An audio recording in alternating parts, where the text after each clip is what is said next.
হ্যাঁ, আমি হলাম অগি। প্রতিদিন নতুন নতুন কার্টুন ভিডিও দেখতে আমাদের চ্যানেলটিকে সাবস্ক্রাইব করে ফেলো এখনই।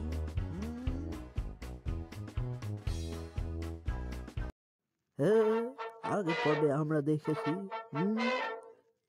টম দাদা একটি হাঁড়ির মধ্যে গা ধুচ্ছিল, মানে স্নান করছিল আর কি।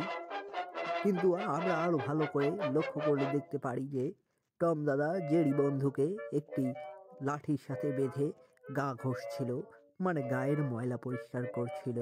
কারণ টম দাদার গায়ে অনেক গন্ধ। টম দাদা অনেকদিন থেকে স্নান করে না, কারণ এখন শীতকাল।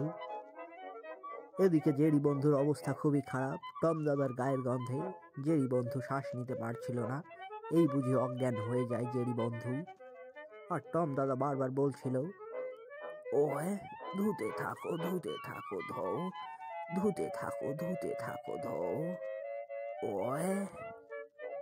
আর এদিকে খাঁচার মধ্যে বন্দি হয়ে থাকা ছোট ডাইনোসর বলছিল, টম ভালো করে স্নান কর, তোর গায়ের গন্ধে থাকা যায় না।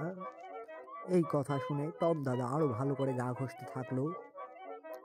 ছোট ডাইনোসর আরো বলছিল, ঠিক আছে, কিন্তু বেশি শব্দ করিস না, বেশি চিল্লাচিল্লি করলে কিন্তু ডাইনি চলে আসবে, তখন তোর খবর করে দেবে।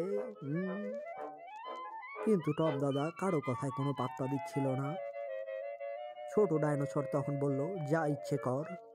টম দাদা কার কথায় কোনো পাত্তা না দিয়ে নিজের মতো গা ধুতে থাকলো। একবার জেরি বন্ধুকে দিয়ে পা পরিষ্কার করে, তো একবার হাত। এভাবে চলতে থাকলো টম দাদার স্নান করা। তারপর কাজ শেষে জেরি বন্ধুকে মারলো আছাড়। জেরি বন্ধু তো রেগে মেগে আগুন। জেরি বন্ধু বলে উঠল, আজ তোকে ছাড়বো না টম দাদা, আজ তোর একদিন কি আমার একদিন। হ্যাঁ, আজকের পর্বে আমরা দেখব জেরি বন্ধু কিভাবে টম দাদার উপরে প্রতিশোধ নিল। তবে চলো শুরু করা যাক। 3, 2, 1 স্টার্ট। ওয়ে জেরিকে দিয়ে গা ঘষে নেওয়ার পর শ্যাম্পু দিয়ে মাথা ধোয়ার মজাই আলাদা। ওয়ে মজা তোমার বের করছি টম দাদা, এখনই তোমাকে গরম জলে ডুবিয়ে মারবো। তুমি তো আমাকে চেনো না। ডন কো পাকড়না মুশকিল হি নেই, নামুমকিন হ্যায়। এটা এখন আগুন নয়, এটা হয়ে যাবে আগ্নেয়গিরি। ওয়ে আগুন হোক বা আগ্নেয়গিরি, তাতে আমার কি, আমি একটু ফেস ওয়াশ দিয়ে মুখ ধুয়ে নেই বাবা। ওয়ে কিন্তু এটা কি হচ্ছে, জলটা মনে হয় একটু বেশি গরম হয়ে যাচ্ছে। ওয়ে গরম জলে আলু সিদ্ধ হতে তো অনেক দেখেছি, কিন্তু গরম জলে বিড়াল সেদ্ধ হতে এই প্রথম দেখলাম। আচ্ছা হ্যাঁ। ওয়ে এটা কি হলো, আমি তো একেবারে আলু সিদ্ধ হয়ে গেলাম বাবা। কিন্তু এটা কি হচ্ছে, ওয়ে তোর দুঙ্গা ফোর দুঙ্গা। ওয়ে আজকে তোর খবর আছে, একবার ধরতে পারলে হাড্ডি ভেঙে গুড্ডি উড়াবো। দাদা, হাড্ডি ভেঙে গুড্ডি উড়ানোর আগে আমাকে তো ধরতে হবে, আমাকে আগে ধরে দেখাও। ওয়ে ধরতে তো পারবো, কিন্তু এটা কি হচ্ছে, আমি তো লাইফ বয় সাবানের উপর পিছলে পড়ে যাচ্ছি।